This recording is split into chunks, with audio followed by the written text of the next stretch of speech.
Բարև ձեզ, պարոն Բեկլարյան, Նյուզայեմից եմ։ Մեղադրանքի հետ կապված, 2 միլիարդից ավելի փողերի լվացման մասին է խոսք գնում, 3 տասնյակից ավելի անշարժ գույք, ինչ կասեք։ Ամբողջը ներկայացված է, հետևում եք գիտեք ինչ պետք է ասեմ։ Այսինքն չեք ընդունում այդ մեղադրանքները։ Իհարկե ոչ։ Պարոն Բեկլարյան, մի հարց, այս կողմում է նիստերի դահլիճը։ Մի հարց էլ, 23 թվականին ավականու ընտրությունների ժամանակ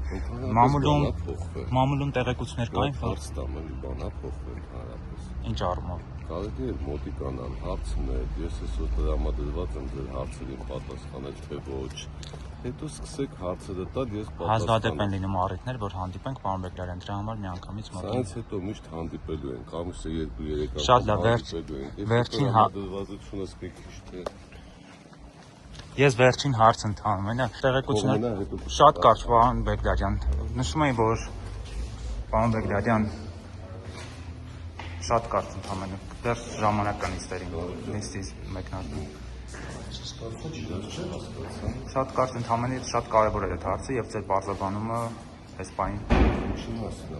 տեղեկություն կա, որ 23 թվականին մամուլում նման տեղեկություններ շրջանառվել, որ դուք ՔՊ-ի համար ձայներ եք ապահովելու, մասնավորապես Տիգրան Ավինյանի քաղաքապետի այդ ավականու ընտրությունների ժամանակ, այս մասով ձեր մեկնաբանությունը։